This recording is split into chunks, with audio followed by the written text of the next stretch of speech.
கதைச்சரம் நேயர்களுக்கு அன்பார்ந்த வரவேற்புகள். இன்று நாம் ராஜம் கிருஷ்ணன் அவர்களின் சுழலில் மிதக்கும் தீபங்கள் என்ற நாவலை காண உள்ளோம். அதிகாரம் 4. கிரிஜா மாமியாரைப் போல கிடைக்கணுமே. மாட்டுப்பெண்ணை கண்ணை இமை காப்பது போல காப்பாள். வரதுக்கு முந்தி எந்த மாமியார் வைரத்தோட்டையும் மூக்குத்திகளையும் தூக்கி கொடுப்பா?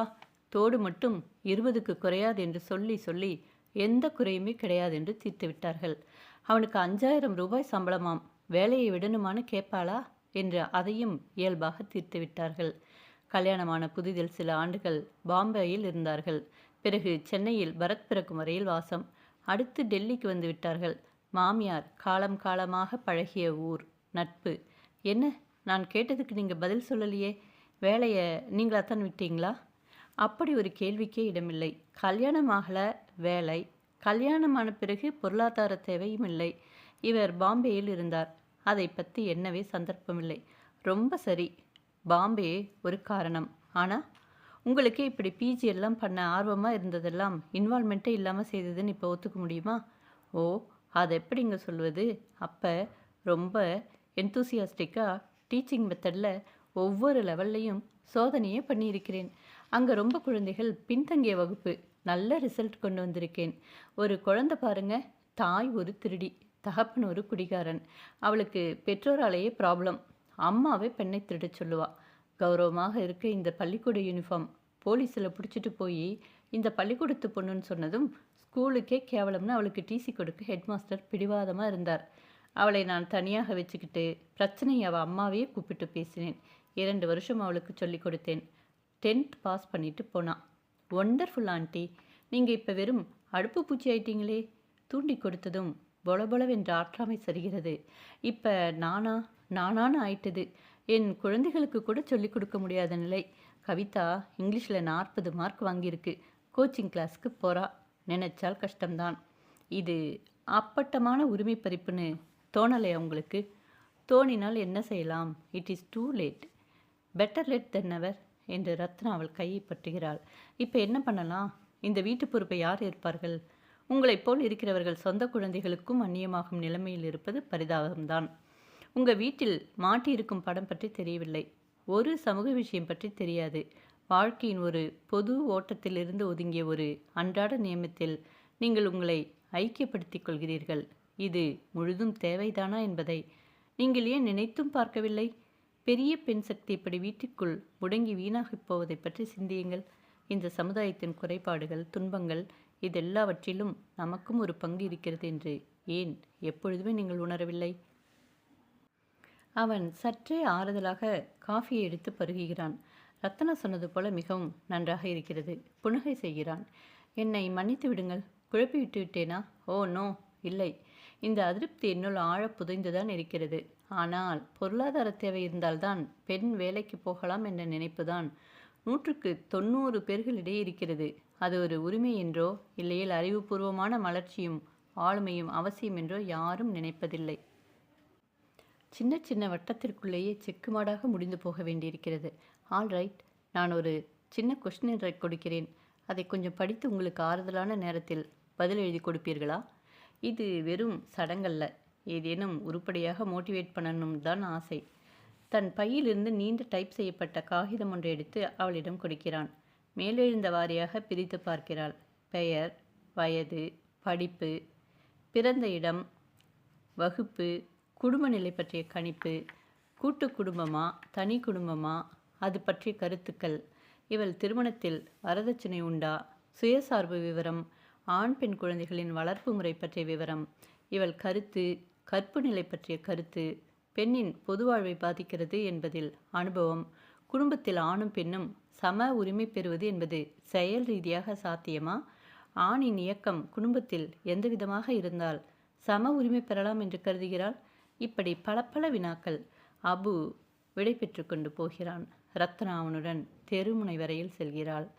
கிரி அந்த தாளை பத்திரமாக சுவாமி அலமாரியின் பக்கம் பெட்டிக்கடியில் வைத்துவிட்டு குளியலறைக்குள் செல்கிறாள். ரத்னா உள்ளே நுழைகில் கிரி ஈர சேலையை பிழிந்து உலர்த்துகிறாள்.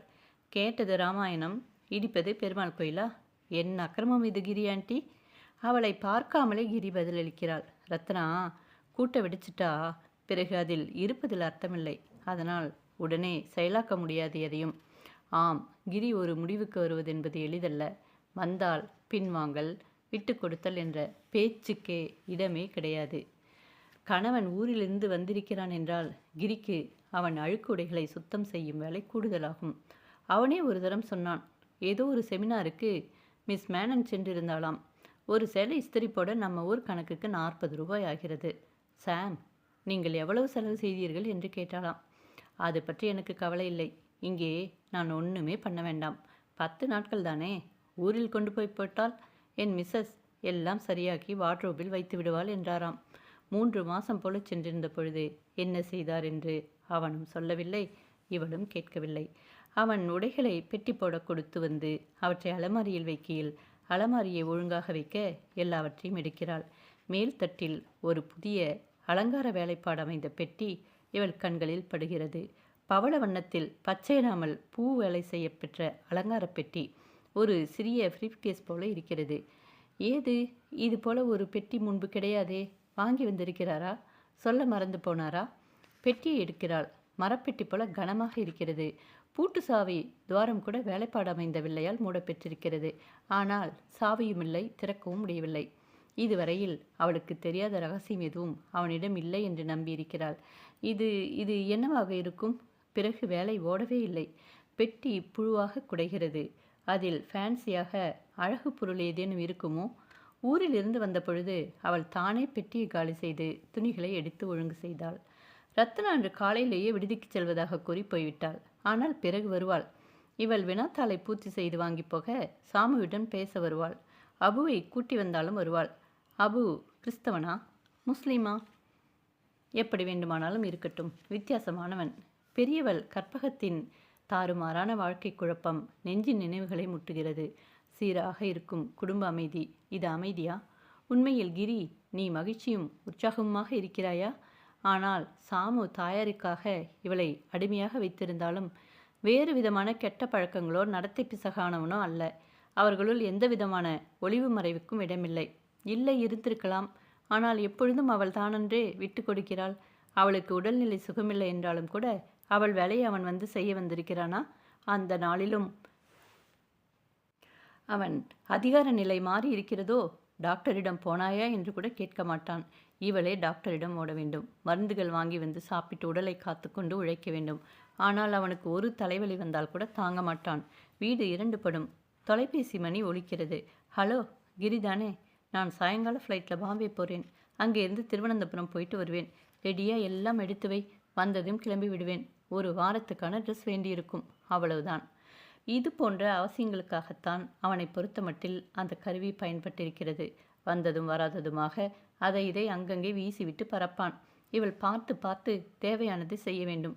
ஜூஸோ காஃபியோ எது கேட்பாரோ, சாப்பாடு வேண்டுமோ வேண்டாமோ. வீடு என்றால் பரப்பு, அவசரம். வெளியில் ஆசுவாசம், நிம்மதி. குளிர்சாதன அலுவலக அறையில் கழுத்துச் சுருக்கை தளர்த்தி கொண்டு அவன் உட்கார்ந்திருப்பதை கற்பனை செய்கிறாள்.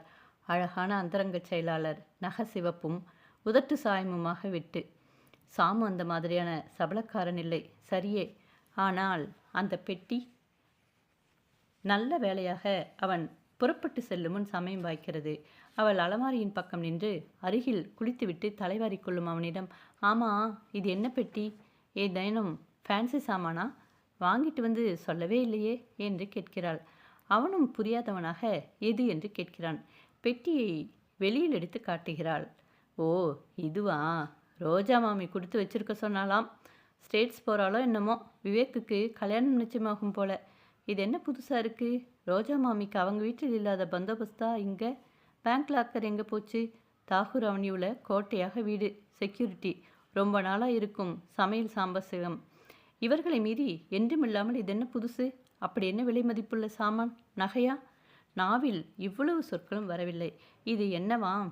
நகையா? அவன் உடனே எரிந்து விழுகிறான். இதை பாரு, தொணங்காதே. எனக்கு நேரமாச்சு.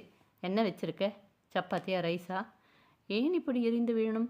சப்பாத்தி, ரைஸ், சமையலறை மட்டும்தான் எனக்கு. அதிகப்படி ஒன்றும் கேட்கக்கூடாது. உங்கள் அம்மா எது செஞ்சாலும் அது சரி.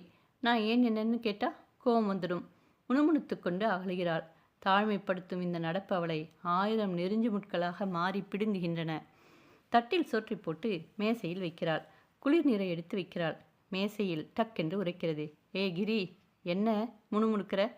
அவள் பேசவில்லை. அவன் அருகில் வந்து உறுத்து பார்க்கிறான். என்னடி முகம் வெங்கலப்பானையா இருக்கு?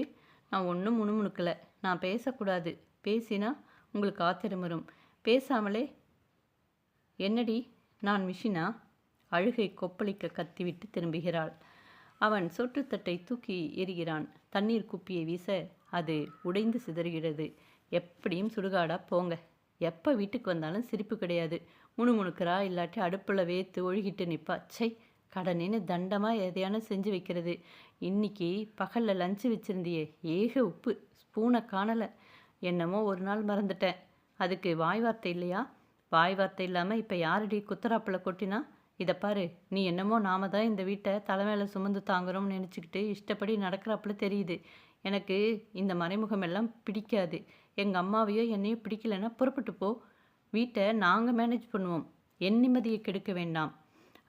அவள் தயாராகி வைத்த கைப்பெட்டியுடன் வெளியேறுகிறான். சி, மனிதர்களா இவர்கள்!